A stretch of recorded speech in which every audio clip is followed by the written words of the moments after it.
Très chers amis francophones, amateurs de thé, bonjour, bienvenue chez moi, Stéphane Herler, le fondateur du blog Tea Masters et de la boutique tea-masters.com. Aujourd'hui, nous faisons un petit cours de thé sur Émile Zola, thé et littérature. C'est toujours très intéressant et ça va nous permettre d'attendre que les cours de thé sur le Baozhong commencent. Je crée cette petite attente afin de vous donner le temps de passer encore commande pour un échantillonnage de 8 échantillons dans ce set de 8 échantillons que je vais utiliser pour mes cours des prochaines semaines. À partir de la semaine prochaine, donc, nous allons commencer vraiment à nous intéresser au Baozhong, un des thés les plus anciens de Taïwan.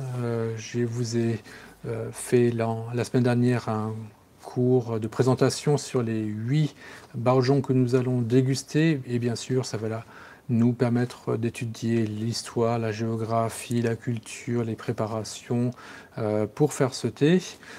Aujourd'hui, par contre, pour vous permettre d'attendre que la poste vous expédie cet échantillon et peut-être d'autres thés que vous avez envie d'acheter parce que le temps se rafraîchit, c'est l'automne, bientôt. Ici, en fait, aujourd'hui, on fête la moitié du mois, du 7e mois du calendrier lunaire chinois, et ça correspond à un jour très très spécial dans ce calendrier, c'est le jour des fantômes.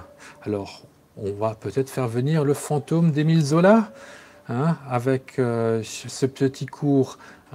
C'est vraiment donc effectivement le jour des fantômes pour les Chinois, le jour des âmes errantes. Alors, bon, j'imagine que Émile Zola a eu une tombe bien à lui et qu'il n'est pas une âme errante. Ça concerne surtout les personnes qui sont mortes dans des circonstances un petit peu troubles et qui ne trouvent pas encore tout à fait le repos dans la mort.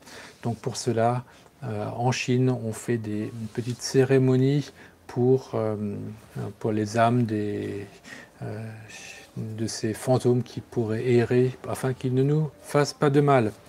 Ça peut jamais faire de mal, effectivement, à faire une petite cérémonie en souvenir de ces gens qui sont décédés, notamment Émile Zola et le 19e siècle qui est maintenant bien loin de nous, mais il nous inspire encore et nous allons voir que dans Le Bonheur des Dames, Au Bonheur des Dames, ce roman à l'eau de rose, qui est également le roman des grands magasins modernes, il y a des choses intéressantes pour nous qui étudions le thé et les boissons. Alors, première constatation, c'est qu'avec 71 mentions de boissons, on est plutôt dans la fourchette basse chez Émile Zola pour les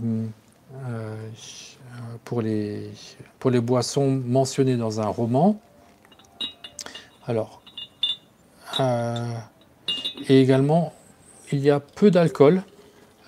Cette fois-ci, ce sont les boissons non alcoolisées qui gagnent, avec 43 boissons non alcoolisées contre 22 boissons alcoolisées et 6 métaphores, qui sont également très intéressantes. Alors, le café est en pole position, comme la plupart du temps, avec 18 mentions, mais pas mal du tout. Le thé arrive en seconde place avec 16 mentions, à 2 mentions près en thé numéro 1. Et ensuite, en troisième position, nous avons le vin, quand même l'autre grande boisson française. Et ensuite, quelques petites boissons moins importantes comme l'eau, le lait, le sirop, etc. Vous avez le détail dans l'article que j'ai écrit cette semaine sur mon blog. Donc c'est à partir de cet article que je vous prépare ce petit cours d'introduction à cette étude. Si vous voulez plus de détails, allez là-bas. Alors, il y a 2 chapitres où on a la plupart des mentions de thé. D'abord le chapitre 3 et le chapitre 11 avec 8 mentions et 5 mentions respectives. Pourquoi? Dans quel cadre? En fait, c'est dans le même cadre. C'est Henriette Desforges, qui est une des amantes d'Octave Mouret, lui-même le directeur du magasin Au Bonheur des Dames. Donc, cette femme, cette grande bourgeoise, invite à prendre le thé tous les samedis après-midi de 4 à 6. Elle invite pour le thé et pour les gâteaux. Et on voit alors qu'à la fin du 19e siècle, comme en Angleterre, la France imite l'Angleterre ici, le thé est une occasion de rencontre sociale. C'est un prétexte pour faire venir des gens, ses amis et des gens, des accointances.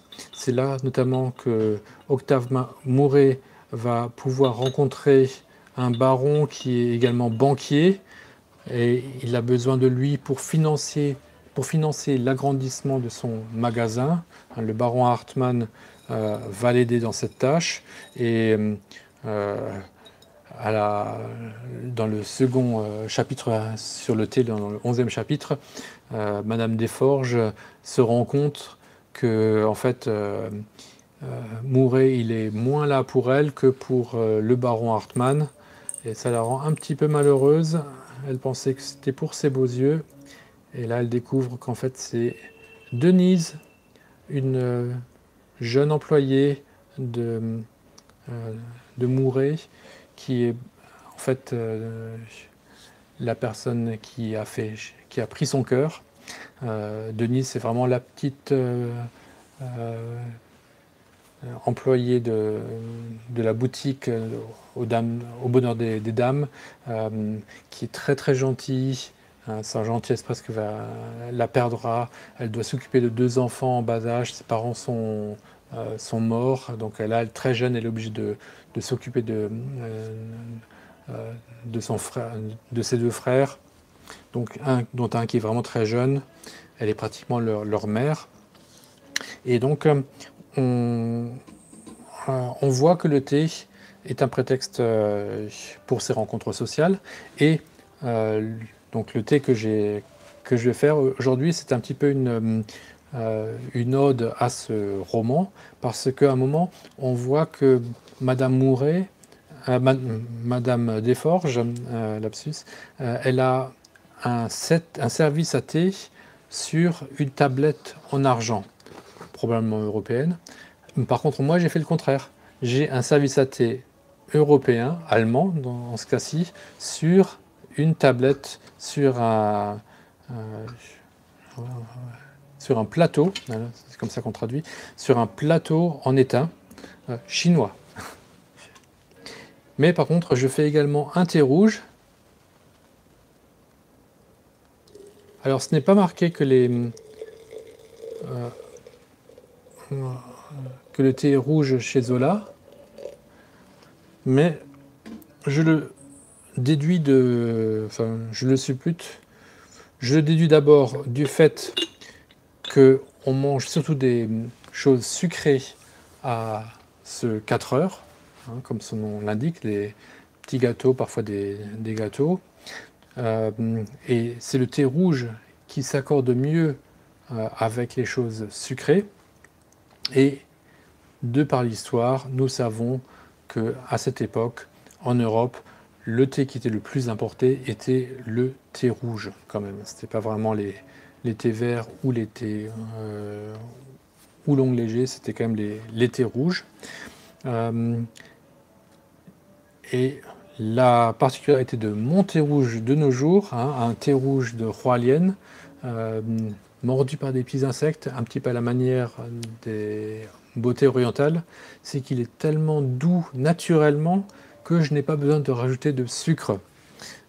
Et ça va être important, on le verra un peu plus tard dans une autre scène. Donc, ce qui est intéressant aussi de noter dans ces rencontres autour du thé, c'est que la femme du 19e siècle reste assez soumise à l'homme. Elle essaie de lui plaire, en faisant le service.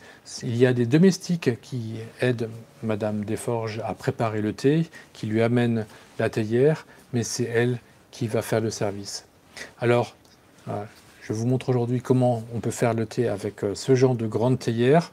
Vous avez vu, je ne l'ai pas rempli complètement parce que je n'ai que 2 tasses. Je pourrais également le remplir complètement. Et je ne suis pas en train de regarder ma montre non plus. Comment est-ce que je vais faire? Alors, au bout d'un certain temps, je verse un petit peu de thé. Si je vois que la couleur est assez foncée, ben je continue de verser. Comme j'ai 2 tasses, je fais comme je ferai avec un set à gong fucha en remplissant l'une puis l'autre et en remplissant de nouveau la première afin d'équilibrer la concentration des arômes dans les 2 tasses et en ayant à peu près la même quantité dans les deux. Ouais, ça a l'air bien. Et donc c'est d'une manière visuelle, en constatant la couleur du thé, que je sais si le thé est bon ou pas. Voilà. Donc, un bon thé à vous. Très bonnes odeurs. L'inconvénient par contre de ces grandes tasses relativement grandes, c'est que le thé reste chaud encore un petit bout de temps. J'attends que ça refroidisse, mais j'ai déjà eu l'occasion de sentir les arômes qui sont très bons, très mielleux. On peut également les sentir ici. Regardez les feuilles qui se sont bien ouvertes. Donc pour la quantité de thé, pour ce genre de théière simple, juste une couche au bas de la théière. Et on attend par contre plus longtemps qu'on attendrait avec une petite théière chinoise. Continuons notre cours. Alors, il y a également un épisode où Denise, Pauline et le petit ami de Pauline ont passé la journée du dimanche à la campagne, et le soir, avant de se quitter, ils ont fait les comptes. Denise a insisté pour payer sa part, et le petit ami de Pauline tient encore à l'inviter à boire une boisson. Comme Denise est quelqu'un de très très pur, elle reste vierge jusqu'à la fin de l'histoire, et très très gentil, donc il ne va pas lui proposer de l'alcool, mais il lui propose une tasse de thé. Mais patatras, visiblement, il ne doit pas en boire souvent parce qu'il n'a pas de sucre chez lui, et il est obligé de descendre chez un épicier pour acheter du sucre le dimanche soir, sachant que le lundi, ils vont devoir retourner au travail, au magasin. Et donc, ça nous montre que même les employés qui ont ils ont des salaires, mais quand même ils vivent de manière très très modeste, que même eux imitent la haute société et va boire de temps en temps un peu de thé pour faire un peu plus élégant, plus mondain. Donc là, le petit ami de Pauline ne voulait pas se montrer trop ruste avec Denise, dont il sent que c'est une femme très délicate. Et donc le thé convient bien à cet univers plus féminin. C'est aussi pour ça que c'est Madame Desforges qui invite pour le thé. Le thé est toujours toujours un rapport mondain, mais également féminin. Et au chapitre 6, nous avons un autre épisode où Mouret, donc le directeur et le propriétaire du magasin, invite Denise à dîner avec lui. Et il est bien connu dans le magasin que c'est un petit peu sa manière d'emballer les filles. Chaque fois qu'il trouve qu'une de ses employées est mignonne, il l'invite à dîner, et ensuite elle passe à la casserole, si vous voyez ce que je veux dire. Et donc, par contre là, il est surpris que Denise, qui connaît ce genre d'histoire, et sans doute se méfie tellement qu'elle refuse d'aller au dîner avec le patron. consciente qu'elle risque d'être renvoyée. Et Mouret, il est tellement désemparé, il lui dira même « Soyez aimable, venez ce soir tremper une tartine dans une tasse de thé. » Alors, je trouve l'allusion sexuelle vraiment évidente, à moins qu'elle soit inconsciente de la part de Mouret, mais c'est vraiment à mourir de rire de l'entendre dire tremper une tartine dans une tasse de thé. Donc là, c'est également assez... on voit qu'il y a de l'humour également chez Zola. Mais il y a également des métaphores, et comme souvent, nous l'avons déjà vu plusieurs fois chez Zola dans nos études précédentes, dans Nana, un des personnages buvait le sexe. Donc là, la boisson était la métaphore vraiment pour le sujet du livre Nana, qui était la prostitution, donc le sexe. Nous avons également eu dans l'Assommoir la boisson principale, enfin le thème principal, c'est l'alcool. Et donc effectivement là, la boisson est tellement, c'est même plus une métaphore, c'est tout à fait lié avec la trame du livre. Et ici aussi, nous avons 6 métaphores qui, donc des boissons qui n'en sont pas, mais qui sont vraiment liées au sujet central du livre, au Bodin des Dames. Alors, je vais vous les lire rapidement. D'abord au chapitre 7. Puis elle devait lui conter pour la 100e fois son passage aux confections, les souffrances du début, les petites chambres malsaines, la mauvaise nourriture, la continuelle bataille des vendeurs, et tous deux, du matin au soir, ne parlaient ainsi que du magasin, le buvaient à chaque heure, dans l'air même qu'il respirait. Donc là, le magasin devient la boisson, il le buvait en parole. Hein. Donc il est intéressant de voir que pour faire une métaphore du magasin, Zola le transforme le magasin en boisson.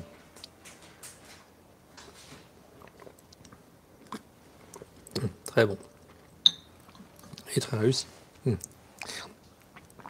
Parce qu'il est vraiment omniprésent dans les pensées des personnages, notamment de Denise, à ce moment-là.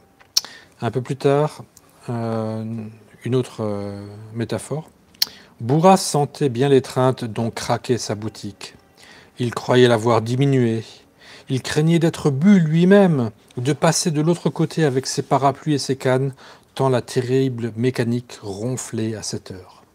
Alors cette fois-ci, ce n'est pas le magasin qui est bu, c'est le magasin qui boit. Le magasin devient un organisme vivant qui avale les concurrents qui le boit. Donc là, et là, c'est un thème qui est intéressant, c'est que pour grandir, on n'est pas ce que chez Schumpeter, la destruction créatrice, pour pouvoir grandir, un organisme se nourrit de ses concurrents et est obligé de tuer pour vivre. Donc là, c'est effectivement, on peut y voir une critique. Beaucoup de gens voient chez Zola une critique du capitalisme, mais moi, je n'ai pas vraiment l'impression qu'il le critique. Il en fait le constat que pour pouvoir croître, ces grands magasins sont obligés de tuer les petits. Et que c'est seulement parce que les petits meurent que les grands peuvent croître. Ils ont besoin, parce que la place que les petits occupent il doit faire place nette pour les grands, sinon les grands n'arrivent pas à s'agrandir. Donc cette mort est nécessaire. Alors, la troisième métaphore. À pleine main, Denise lui prit les cheveux, ses cheveux superbes qui semblaient boire sa vie. Ici, on est chez Geneviève, la cousine de Denise. Elle-même est un symbole, elle-même est une métaphore pour la boutique de ses parents, une de ces petites boutiques qui est en train de dépérir, comme elle, hein, qu'il se laisse mourir, qu'il devient de plus en plus maigre.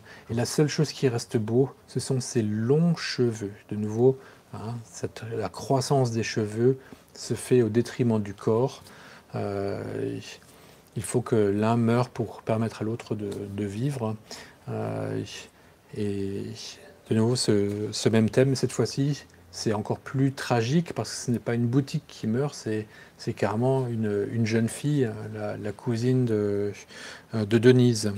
Et Denise, vraiment, elle est malheureuse par cela, mais elle sait qu'elle ne peut pas s'y opposer et que c'est le sens de la vie, le sens que doit prendre la vie. Il faut que ce grand magasin au bout d'une dame grandisse, même s'il va tuer les autres. Elle essaie plutôt d'apporter des améliorations à l'intérieur du système plutôt que de changer le système. Hein. Beaucoup de gens disent que c'est une critique du capitalisme chez Zola. Quand on regarde ce que propose Denise, elle propose à Mouret, donc au patron, d'améliorer le repas des employés, de donner une petite rente peut-être aux boutiquiers pour qu'ils puissent partir à la retraite. Elle essaie d'accompagner cette transformation, cette mort des petites boutiques et également faire du bien aux employés qui vont travailler maintenant dans ces grandes boutiques pour qu'ils gagnent mieux qu'avant. Effectivement, on voit chez certains vendeurs qui sont payés à la prime qu'ils peuvent gagner beaucoup d'argent, plus qu'en étant patron de boutique. Mais donc ce n'est pas vraiment une critique, c'est que les changements doivent se faire de l'intérieur, d'après moi. Si vous n'êtes pas d'accord, mettez-moi un commentaire. Au chapitre 9, nous avons encore une autre métaphore. Comme les fleuves tirent à eux les eaux errantes d'une vallée, il semblait que le flot des clientes, coulant à plein dans le vestibule, buvait les passants de la rue, aspirait la population des quatre coins de Paris. Donc là, de nouveau, le magasin est un organisme vivant et c'est lui qui boit les passants, il les aspire presque lorsqu'ils arrivent dans la rue et qu'ils voient cette belle devanture et qu'ils sont vraiment fascinés par les vitrines et ensuite à l'intérieur la disposition des articles. Tout est fait pour les attirer afin qu'ils dépensent leur argent, notamment grâce à des prix bas.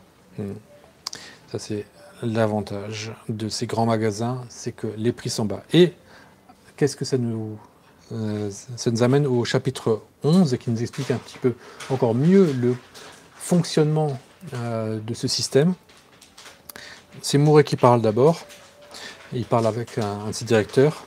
Le capital peut passer 15 fois. Voici longtemps que je le prédis. Même dans certains rayons, il passera 25 fois et 30 fois. Ensuite, nous trouverons un truc pour le passer davantage. Alors vous finirez par boire l'argent de Paris, comme on boit un verre d'eau. Sans doute. Est-ce que Paris n'est pas aux femmes? Et les femmes n'en sont-elles pas à nous? Donc là,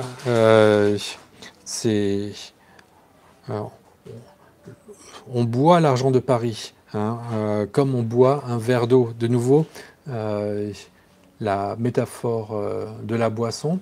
Et ce qui est intéressant, c'est que il est vraiment question de liquidité. Hein. C'est quoi une liquidité? C'est arriver à transformer une marchandise, un stock, de nouveau en cash, hein, en argent liquide. Et c'est ça que Mouret explique, c'est qu'il veut que la rotation de l'argent, du capital se fasse très rapidement, que sitôt l'inventaire, les stocks arrivent, qu'ils soient vendus pour pouvoir acheter des nouveaux stocks et ainsi de suite, vendre de plus en plus rapidement et faire tourner ce capital, faire tourner cet argent 15 fois, 25 fois, 30 fois peut-être, voire davantage. Ça, c'est vraiment son but. Et comment il le fait? Grâce à des marges très petite, notamment sur ces produits d'appel. Parfois, il n'a pas de marge du tout. L'idée, c'est de vite vendre, faire tourner l'argent pour pouvoir augmenter les chiffres et, euh, et augmenter cette vélocité de l'argent. Les économistes montrent aussi beaucoup qu'une économie n'a pas simplement besoin de beaucoup d'argent, mais qu'on peut faire croître l'économie en faisant tourner cet argent plus rapidement. Donc ça, c'est un des principes que Murray utilise, et c'est jusqu'à de nos jours un des principes les plus importants pour les entreprises les plus performantes. Ce sont celles qui arrivent à faire tourner les stocks les plus rapidement, qui gardent le stock le moins longtemps possible. Hein, la gestion zéro stock, just in time, tout ça, c'est un petit peu... il y a ça on retrouve ça un peu dans la philosophie de Murray, de faire tourner les stocks très rapidement. Et l'idée de liquidité, de nouveau, donc c'est effectivement la boisson. Ça fait du sens que la boisson devienne une métaphore parce que il faut transformer tout ça en argent liquide. La dernière métaphore, elle est un petit peu plus longue, mais je vous vois très intéressé. Je vais vous la lire rapidement. Elle se trouvait toujours rue Neuve Saint-Augustin, mais on avait dû l'élargir. Elle avait maintenant un lit de fleuve où le continuel flot des marchandises roulait avec la voix haute des grandes eaux. C'étaient des arrivages du monde entier, des files de camions venus de toutes les gares, un déchargement sans arrêt, un ruissellement de caisses et de ballots coulant sous terre, bu par la maison insatiable. Voilà, de nouveau, bu par la maison insatiable. La maison est un organisme vivant qui boit toutes ces marchandises, ces caisses et ces ballots. Et pourquoi elle les boit? Donc pour les rendre liquides.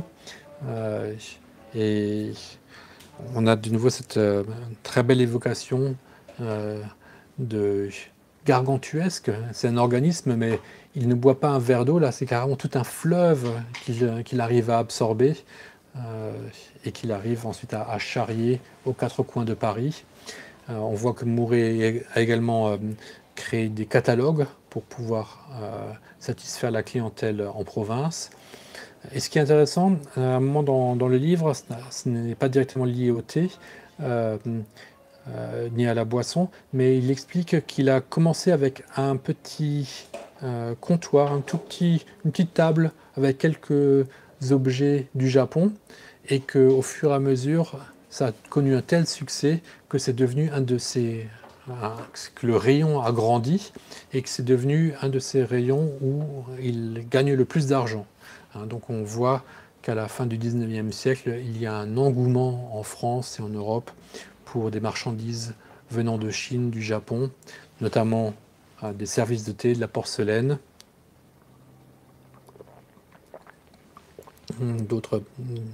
d'autres babioles, mais également du thé. Et donc certaines choses ne changent pas. J'espère que ça vous a plu, que ça peut-être vous a intéressé, vous donné envie de lire Au Baudin des Dames. Pour ma part, j'ai commencé à lire le prochain livre dans cette saga des Rougon-Macquart. C'est La joie de vivre. Si ça vous dit, vous pouvez également commencer à lire ce livre. Et donc, nous nous retrouvons la semaine prochaine pour les premiers cours sur le Baozhong. Je regarde si vous avez des questions sur le cours d'aujourd'hui. Forcément, il n'y en a pas, hein, vu que c'était assez simple. Si vous avez des questions, vous pouvez également retrouver mon article sur mon blog et passer rapidement commande pour ce set d'échantillons de Baozhong afin de pouvoir suivre les dégustations avec moi chaque semaine, ces prochaines semaines, et mieux comprendre ce thé, mieux comprendre comment infuser ces différents Baozhong. C'est toujours plus intéressant de boire le même thé que la personne qui est présente en face de vous, parce que je ne veux pas simplement vous transmettre de la théorie, je veux surtout vous transmettre de la pratique. Et si vous infusez le même thé que moi au même moment, eh bien vous aurez une expérience pratique et je pourrai mieux vous guider dans, dans vos infusions et vous apprendre comment les réussir. Voilà, merci beaucoup. Merci beaucoup Jean-Philippe pour tes commentaires. Sympa ton grand set. Et à la semaine prochaine. Ciao, ciao.